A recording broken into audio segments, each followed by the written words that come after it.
So thank you, everybody. Let me briefly introduce myself. I'm Rutger Roosendaal. I'm working at Notric. We are a firm based in Amsterdam. And we have kind of a long history and tradition with European projects. We also built the EU Screen portal. And we used to be specialized in video, online video, for 10 years. But we think there's a new market approaching based on the multi-screen toolkit that Kelly mentioned earlier. And well, within the space project, we did several hackathons. I'll go back to that also. But let's just go into it. I'll not take long for this, but just a small moment on what happened now. I mean, we used to make paintings and put them somewhere, but then the whole digitization came up. So we started to have a lot of digital art, enormous amounts. Europeana has like 2 million items, I think.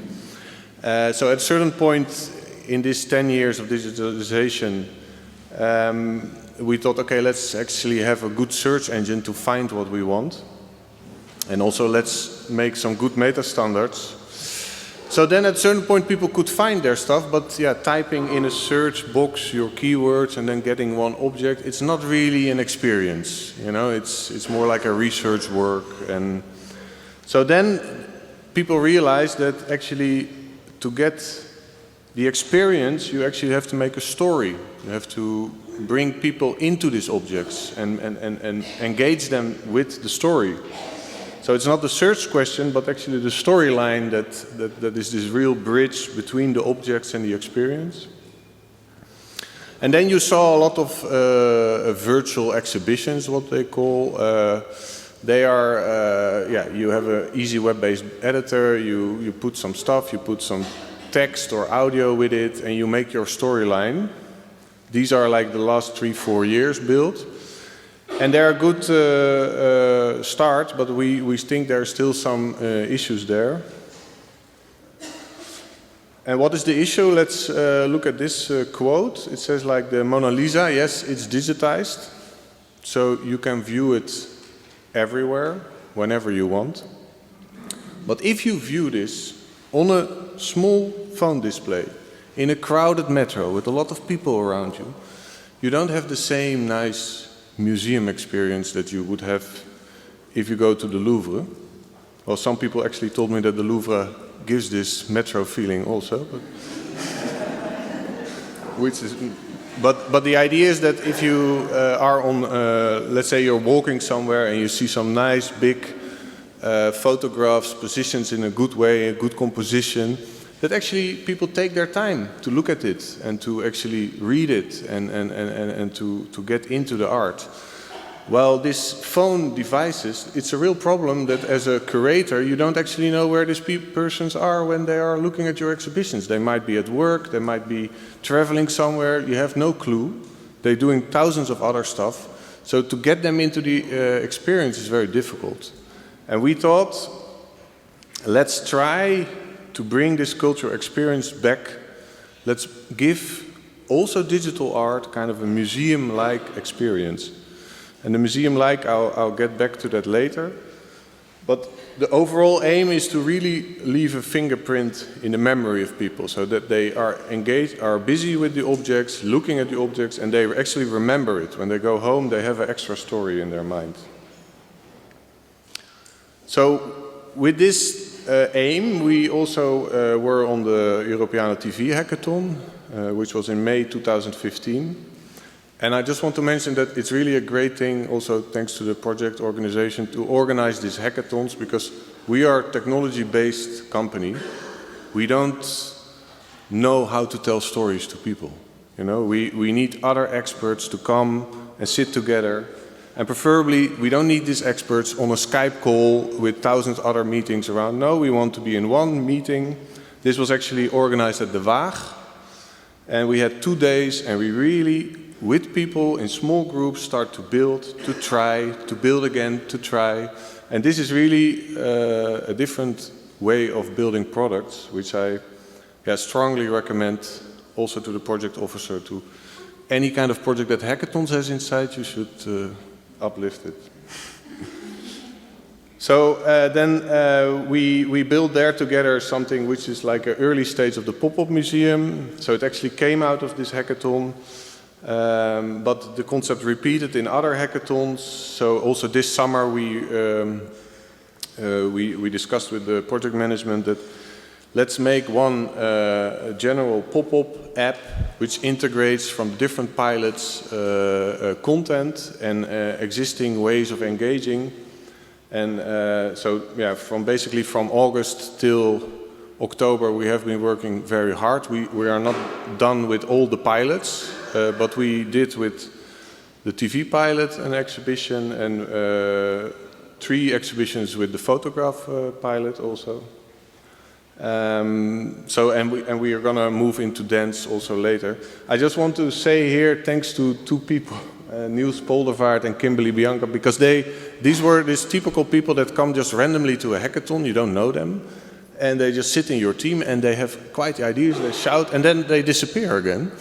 But they actually built with us the Bosch example, which is also, you can do it later. And yeah, I just want to say thanks for their passion in this subject. So what do we actually offer at the Pop-Up Museum? We strongly believe that people actually, with audio, get much more engaged.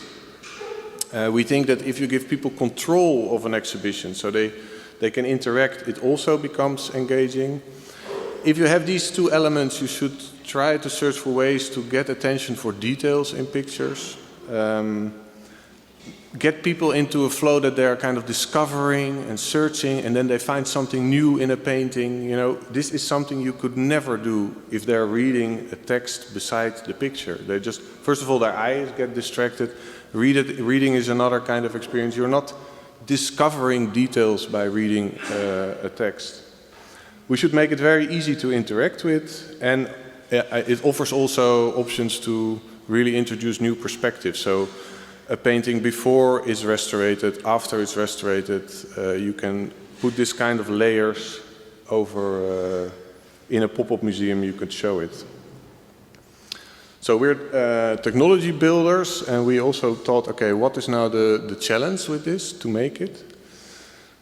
First of all, we aimed for a solution that uses no apps, no installation, no registration, because we think it's a hassle for people. You should not be forced to go to an app store and type in a password that you forgot, and people don't do it. So we just think, let's use the browser from the phone, and let's use a browser on the big screen. That is the only thing people need. Nowadays you can put screens in kiosk mode. I don't know if you guys know that, but these screens there, they're all just browsers. Just the web bar on the top is hidden. And that you call kiosk mode, which makes it ideal for expositions. You don't recognize even it's a website. Basically, these are websites. Then you can do with any computer behind it, but to give a screen a browser, some smart TVs maybe have it, but what we strongly advise is a small stick like this. It has HDMI on the out, so it goes to any screen. This is a small computer, it costs around €150, and you can plug it into any screen, and then this screen becomes your exhibition, which people can interact with. It's a very, in our opinion, low-cost solution, and again, it doesn't require anything on the phones, it's just 2 computers talking.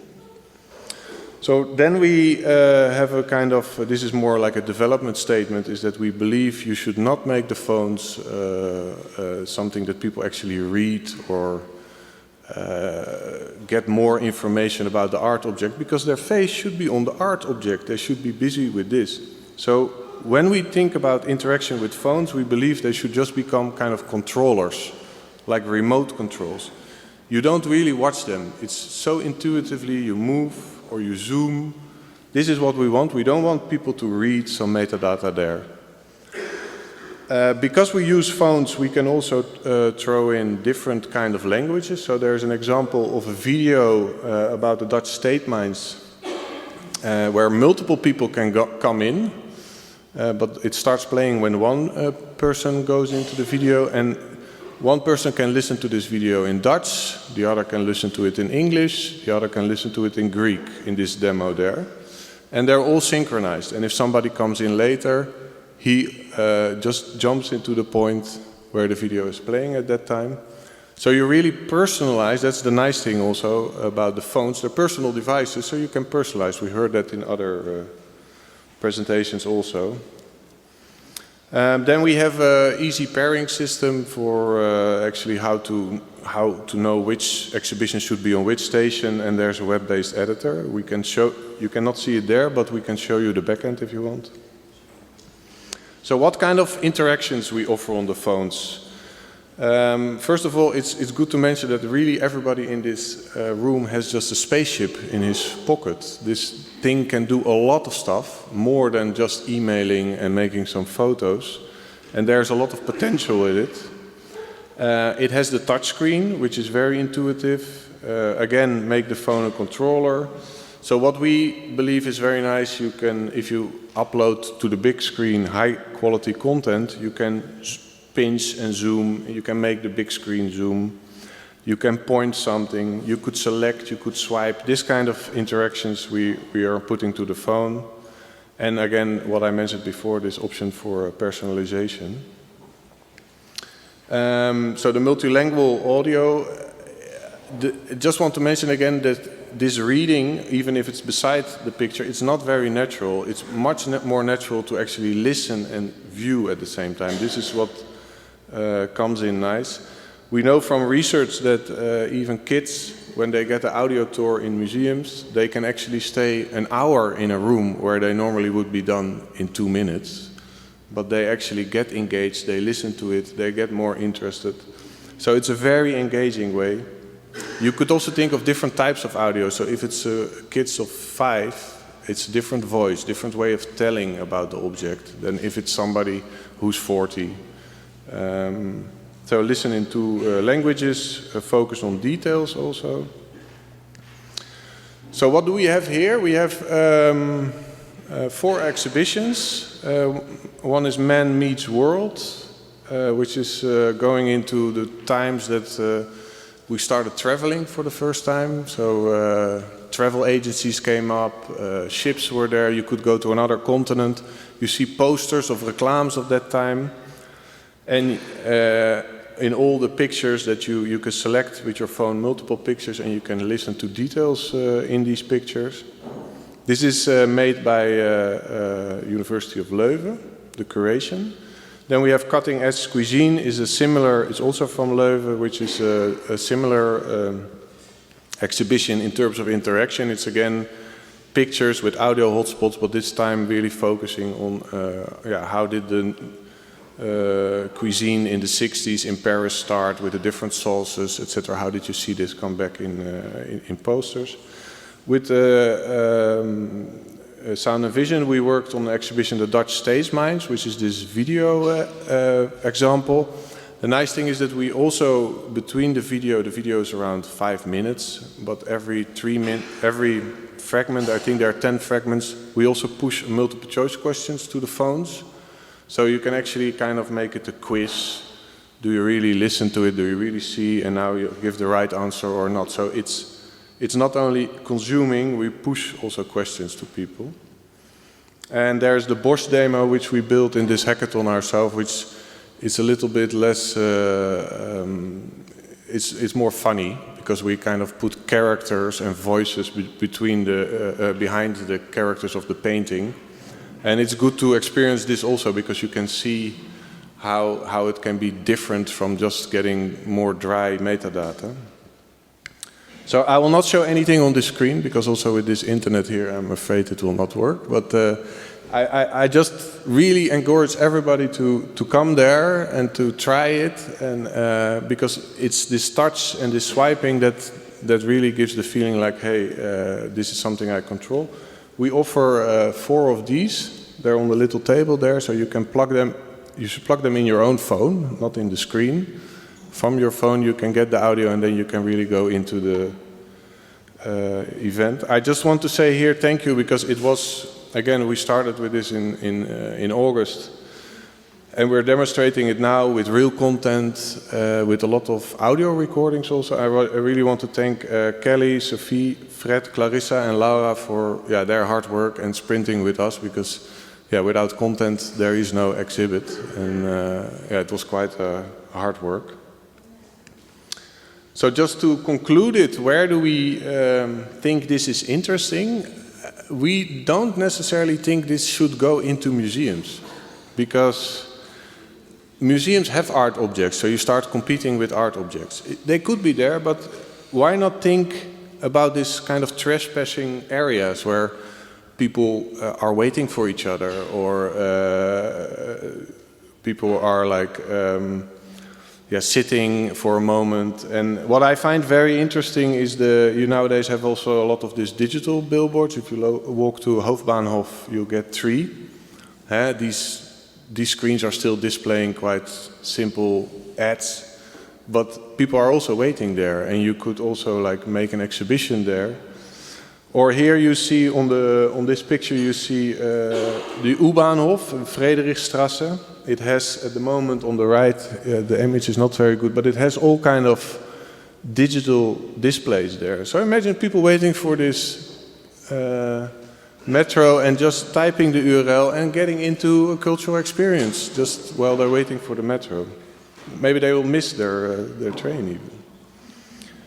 So this we want to emphasize, like put it more like a trailer. Maybe think of outside, think of maybe a big screen on a public square where people start interacting. And we will do in the beginning of December, I think on the 8th, we'll also do with the Coventry University an experiment whereby it's not like an individual engagement, but you are engaging a whole group of people that are like interacting with their phones for background images that the dancers are dancing on. So this is the next step, is like not engaging exhibitions, but engaging performances. So this was my story. To summarize it, we think it's very low cost, it's easy to make, extremely flexible to exhibit, because you just move this one to another screen, more or less. You're not moving any paintings or big things. And, most important, we think they really engage the user. They really, instead of 5 minutes, take 20 minutes to actually find out all the details of the painting. And this is what all this digitization should aim in the end, that people actually consume the art and get to know it. Thank you.